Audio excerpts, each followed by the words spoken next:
All right, 3.2 and 3.3, we are going to get into graphing linear equations. And so we're going to start in this video, we're going to probably just look at the first couple of objectives that are going to involve identifying whether or not you even know you have a line to start. Because if I know I have a line, then that will tell me a lot as I get ready to graph it. Not all equations are going to be lines. So how do I know it's a line? And then we'll get into just plotting some points. So those are our first two objectives, just plotting points as a method to graph the line. So first of all, if we're trying to decide if an equation is linear or nonlinear, linear equations, ones whose graphs have that, constant pitch to them, let's call it that, are equations that contain only x to the first power terms, y to the first power terms, and or plain old numbers. You can't have anything else. They don't all need to be there, but you have to have just those values. Okay, so let's think about an example here. So suppose that I have 2 times the quantity of x minus 5 plus 8 is equal to 3 times the quantity of y minus 4 minus 5x. That one's definitely not simplified, but that's okay. I can take a quick scan and realize that even if I distribute through, everything I'm going to have there will just be x to the first power terms, y to the first power terms, and constants, plain old numbers. So this is an example of a linear equation. I only have those 3 types of terms happening there. All right, so now we want to look into then things that aren't linear. And some of them are going to be really, I don't want to say obvious, but yeah, they'll be more obvious. So nonlinear equations are going to be equations that have anything other than those terms that we talked about. Anything other than just these x to the first power. And here's what's important, not just x terms. It's these x to the, let's emphasize, first power terms, y to the first power terms, and or constants. So anything other than that. So examples of terms that would tell you that you have a nonlinear equation. As soon as you start to see x squared or y squared, powers other than 1. Square roots, those are actually 1/2 powers. We'll talk about that later in the semester. So square roots of variables, those are not first power terms. Variables in denominators, those are not first power terms. Variables inside of things like absolute value bars. So these are all examples of things that would tell you that your equation is not linear. So number 2, let's say I have 2x minus 3xy equals 5y minus 8. All right, this is an example of a non-linear equation. Its graph would not be a line. Now, I picked something just to add to the list of reasons that's not in that first little list I laid out. So at first, it kind of looks linear, right? I only see x to the first power, y to the first power, constants. But this term right here, that's not just an x to the first power term, and it's not just a y to the first power term. That xy term is something different. So that is what tells me that this one is not linear. All right, just a couple other ones. Something else I want to mention. Let's say I had, 7 times the quantity of y minus 2 was equal to 8. All right, so in this situation, what we have is something that is still linear. Now, you may look at that, sometimes a student might look at that and say, but wait a second, I don't see an x term. So notice that up above I said that linear equations can have only these types of terms, but they don't have to have them all. So you don't have to have an x to the first power term, a y to the first power term, and a constant. You just can't have anything other than that. And I don't here. I just have a y to the first power term and some constants. So that one's still linear. I basically don't see anything that I shouldn't. Okay, so that's the idea. We'll just do one more little one here. So suppose I have y equals 5 over x minus 11. So this one is in the above list, but again, sometimes the one like in number 2 and then this one, the xy term, because those are both to the first power, sometimes students miss the fact that that xy term is something different than just an x to the first power term or a y to the first power term. And same thing with this one. Sometimes the variables in the denominators, if they're to first powers, sometimes students neglect to realize that those, the fact that this x is in this denominator, that's what stops this from being linear. All right, so the benefit of knowing that we have a line is that then when we start to get into graphing, we already kind of know what a line looks like. And in fact, technically, we only need 2 points to graph a line. We're going to find more just as a nice extra additional check in case we've made some arithmetic mistakes. But the nice thing, once we identify that something is a line, is we are going to then know by just a couple of points what the graph looks like. So graphs are just pictures of all of the xy ordered pairs that are solutions to the equation. It's a picture of all the solutions. So one thing we can do is just to plot some points, and we kind of started to talk about this at the in 3.1. Now again, I'm going to give us a table of values to fill in, but you could pick points, and we're going to get to the point where you are going to pick your own points. So let's say I gave us a 0 for x, and then we're going to solve for y. Let's say I gave us a 2 for the y, and we'll solve for x. And then let's say I gave us a 5 for the x, and we're going to solve for y. So we're going to have 3 ordered pairs when we're done.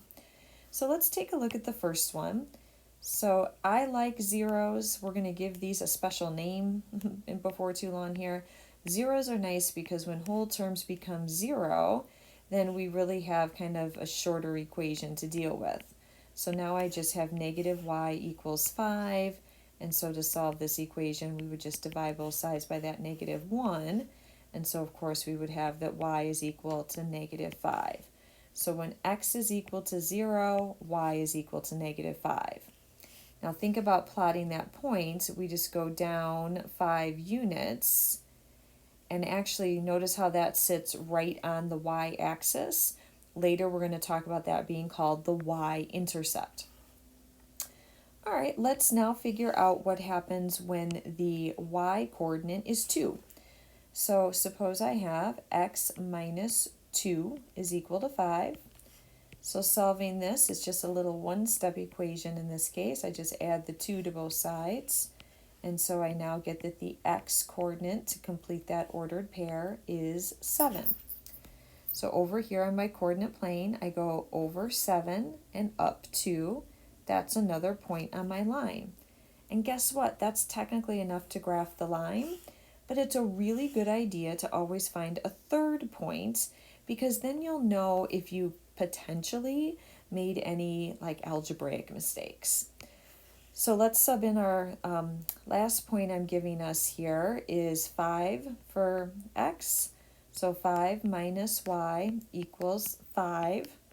And so notice in this case, if I'm solving here and I subtract 5 on both sides, I end up with negative y equals 0.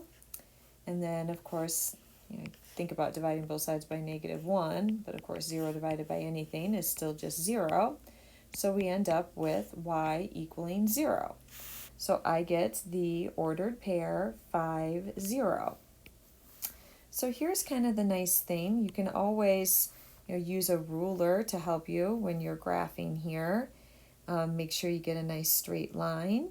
You can also start to get a feel for this slope idea. Like if you look at what's happening there, it kind of looks like I am, especially between the green point and the red point, it's kind of looking like I'm going up 2 over 2, which will be the equivalent of going up 1 over 1. So let's just go ahead and graph this line here. And so my line would look something like that. Okay, so there is the graph of my line. You definitely want to extend it a little bit. I extended mine a lot because it does keep going in both directions, on and on for infinity. So there is the graph of my line. All right, so here we identified, maybe I didn't say it on that one, but it was definitely a line. We had x to the first power terms, y to the first power terms, and constants, and nothing else. And then we have plotted a couple of points, actually a third point. Everything falls in line, so we're pretty confident we haven't made any algebra mistakes. All right, let's look at another example. Okay, so this one, suppose I have, and this is in a little different form, and this is a form that some of you may remember if you've done some graphing of lines. We'll come back to how to graph a line in particular in that form later. But right now we have y equals negative a half x minus 4. So actually on this one, instead of writing them out as a table, let's just go back to the notion of writing things out as ordered pairs. And on this one, I think I want us to think about just coming up with ordered pairs all on our own, right? Nothing given to start. So we'll come up with a few ordered pairs just on our own. So as you look at this equation, something should jump out at you. It looks like it's easier to sub something in for x and then solve it for y because it's already written in the form of y equals. So for example, if I start with, you know me, I like zeros. Zeros are nice to work with. So if I start off with subbing in a 0 for x, I end up with y equals 0 minus 4, and of course that is just negative 4. So I picked an x, I solved, and I got a y coordinate. Okay, let's do this again. Now it would be fine to pick just a natural second choice would be 1, but notice that if I pick 1 for x, I am going to have a fraction there, negative a half. That's not the end of the world, but it's nicer if we can avoid them. So it might be nice to pick an even number like 2 that's going to reduce with the denominator. So let's do 2 for x, and then we notice half of 2, 2 over 2 reduces, and we have just negative 1 minus 4. So y is equal to negative 5. So when I subbed in 2 for x, I have negative 5 for y. All right, let's do one last ordered pair. Technically, 2 points is enough to graph the line, but what if I made an algebra mistake? Or an arithmetic mistake, rather. Okay, so again, let's pick a point. You can pick negatives. Maybe negative 2 would be nice to work with. So let's plug in negative 2 for x. So again, when the equation is solved as y equals, it's nice to pick numbers for the x. So this becomes positive 1 minus 4, so negative 3. All right, so let's plot these points. I have negative 2, negative 3, so left 2, down 3. I have right 2 and up 5. So 2, no I don't. No I don't. I have 2, negative 5. Right 2 and down 5. Excuse me on that one. And then the last one, or the first one I had, was 0, negative 4. So not right or left at all, just straight down 4. And again, if you start to notice this notion of slope, what does it kind of look like is happening between these points? What does it look like is happening? Like I'm going down 1 over 2.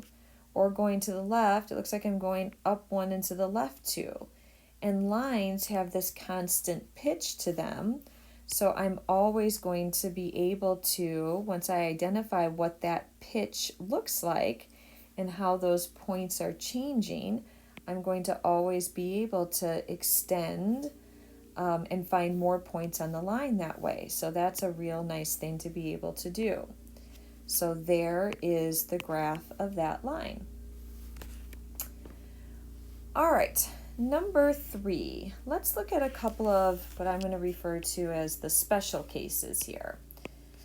All right, so for 3 part A, let's say I have the equation x equals negative 1. Now, if I asked you to just come up with some ordered pairs that satisfy this equation might initially look a little bit different because I don't have any y, but it's still linear, x to the first power term and a number. Nothing I shouldn't see, it's definitely a line. So to have an equation that satisfies, or to have a point that satisfies this equation, the only thing that needs to be true is that the x-coordinate needs to be -1. As long as that's true, it's going to satisfy the equation. You could put in whatever you want for y. You could put in -2 or 0 or 3. It doesn't matter as long as the x-coordinate is that -1. That means that you have satisfied that equation. So pretty quickly, when we realize what we got going on here, we can see that we have the graph of a vertical line. So this will be something we'll summarize later, but when it's x equals a number and there's no y variable, this is going to be a vertical line. All right. Now, let's look at an example of an equation. So let's add a part B to this, where we only have a y-coordinate and an x-coordinate's missing. But let's suppose we threw in a little bit more, though. Let's say it was like 4 quantity y minus 2 equals 12. So I think, honestly, this is one of those things where, in working with students, I would see where their natural inclination is really to simplify that. When there's so much simplifying that can be done, I would see them just somewhat naturally saying, well, let's distribute 4y minus 8 equals 12. Let's go ahead and just add the 8 to the other side here. And we're going to get our 4y equals 20. And then let's just go ahead and divide by 4. And now we have something that looks a lot like part A, except it's with the y variable. So now we have y equals 5. So now if we think about the ordered pairs that would satisfy this equation, the only thing I need to have to satisfy this equation is the y-coordinate has to be 5. X-coordinate could take on any values at all. So the x-coordinate could be anything as long as the y-coordinate is 5. So I could have -1, 5. I could have had 0, 5. I could have had 4, 5. So as long as that y-coordinate was 5, I was going to have an ordered pair that satisfied that equation. So pretty quickly then we see that when we have y equals a number, what we end up with here is actually the equation of a horizontal line. So this is the equation for y equals 5. And we will generalize those later. So I just kind of want to point them out now. And the other thing I want to point out is notice that they are kind of the opposite of the axes. Like the horizontal axis is x, but a horizontal equation of a line is y equals a number. Okay, so just kind of notice that distinction there. All right, so last one in this video, we're going to graph three equations on the same coordinate plane. And I want us then to just make an observation about their relationship, and this will kind of lead us somewhere as well. So suppose I start with the equation y equals x. All right, well, y equals x, I mean, could there be, other than maybe the ones we just did, anything easier? As long as the x-coordinate's the same as the y-coordinate, there's no work involved here. I just sub in an x and have the same y. They have to be equal. So let's plot those points. So through the origin, 1, 1, -1, 1, extend it. Think about it, 2, 2, 3, 3, and so on. So we have, again, with lines, this constant pitch happening, and we can pretty quickly see what we have going on here. For a notion of a slope idea, we're kind of going up 1 over 1. I'm trying to get this to go through here pretty well. May not be perfect. I'm off a little bit, aren't I? So sometimes, honestly, the points are more helpful than the ruler. Just the thickness of the pen or the pencil you're using will make it be off a little bit. That one looks a little better. All right, so there is my equation of the line y equals x. So notice y equals x is the line that bisects the first and, oh, that did get off a little bit though, didn't it? I'm just going to draw it freehand here. Sometimes I have more control to go up one over one, up one over one, even though it looks a little shakier. I think I'm able to hit the points better. So sometimes it's easier just to freehand it if you're, like here I'm bisecting all of those little squares. All right, so there's y equals x. All right, now let's take a look at the graph of y equals x plus, let's say, 6. So let's think about an xy table of values here. So let's do the same points. Let's say -1, 0, and 1 for x. But we could do anything. So what's happening here? We're just taking these x values and adding 6. So we're going to do -1 plus 6, 0 plus 6, 1 plus 6. And so when we do, we end up with the values 5, 6, and 7. So at -1, I'm up here at 5. At 0, I'm at 6. 1, I'm at 7. Okay, but again, it is the same. I'm going up 1 over 1. That's going to be the notion of slope. So as I'm drawing here, I'm just trying to cut through up 1 over 1 and down 1, left 1. All right, so here is my line, y equals x plus 6. Okay, let's throw in one last one here. Let's say we had y equals x minus 7. And again, a little table of values here.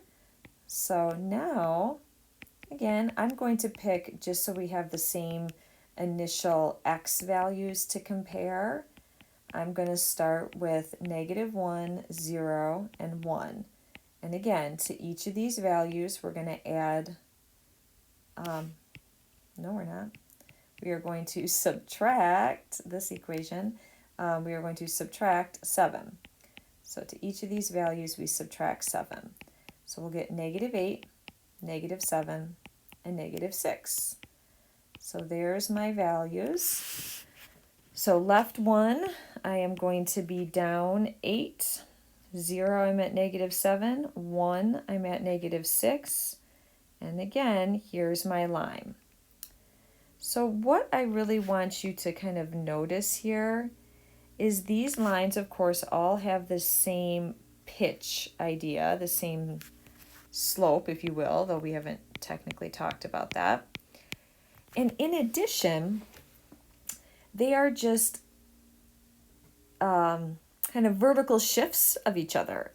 So the early observations, and we're going to come back, so we're kind of weaving in and previewing some observations that we're going to solidify more later. So the thing that I want you to kind of notice here is that these lines that we are looking at have the exact same, what we could informally call the slant, which is going to be more formally called the slope. We could also observe and say that these lines are parallel to each other. So when lines have the same slope, they're going to be parallel. They run side by side, but they would never cross anywhere. The other thing we could maybe notice is that these lines are vertical shifts of one another. So they're just the same line kind of moved up and down. So the first one, maybe kind of think of its center being at the origin. The second one's center, it went up 6, so it was up here at 6. And the last one's center, let's call it, was shifted down 7, so it was at -7. So these are all things that I want you just to kind of make a initial observation about. Okay, let's wrap up with one last application problem here. So on this one, it says the percent of U.S. households that have at least one computer can be approximated by this equation right here. And so in this equation, what we want to look at very specifically is that the variable x is the number of years since 2000. So this is a common way that they use variables when we're talking about years. So if you see something that says the number of years since a particular year, so since 2000, let's just mention, kind of write out exactly what that means. So that means 0 corresponds to the year 2000. And 1 would be 1 year since 2000, so that would be 2001. 2 would be 2 years since 2000, so 2002, and so on and so forth. So this is just a really common way that you see years referred to in application problems. Okay, so we want to estimate the number of, or percent of, households that have at least one computer in the year 2005. Okay, well that's what this equation gives us, the percent of households. So let's highlight that that is what the y variable is. So it's the percent of households y. So that is the percent of households with at least one computer. So we want to come up with the percent of households, with at least one computer. So this means that we are trying to find the variable y, and we want to find y in the year 2005. So that's going to mean, kind of thinking about how these x's work, that's 5 years after the year 2005. So as we look at our equation here, we're trying to find the y. So y is going to equal, and we have 4.3 times, in for x, we have the 5, and then plus the 51. Okay, so again, if you had your calculator handy, do that multiplication first, that's order of operations, and then add the 51, and that arithmetic would come out to be approximately 73%. So approximately 73%, of households at that point had or have at least one computer. All right. So really similarly then, just kind of doing the same thing, but this time it says estimate for the year 2013. So 2013, that would represent x equals 13 years after the year 2000. All right, so again, we just have this equation. So that equation, 4.3 times, and then in for x in this case, we would have 13. Now, if you do that arithmetic on your calculator, this comes out to be approximately 107%. So let's think about this for a second. It says 107% of households, have at least one computer. Okay, that's just not reasonable. That doesn't sound right. It doesn't make sense. Like, the most I could have would be that all houses have at least one computer. If all houses have at least one computer, that's 100%.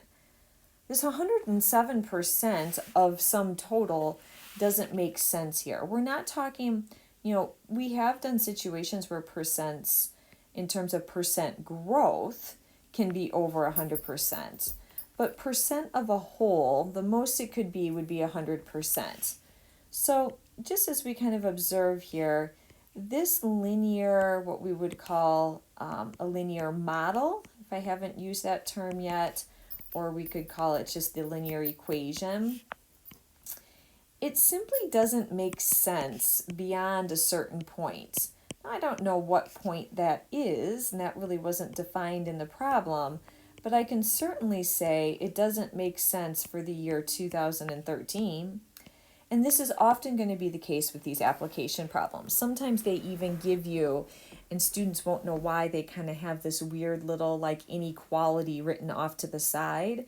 And a lot of times that's just them saying that this equation only makes sense for a certain, set of values. All right, when we come back next time, we will start to look at the x and y intercepts.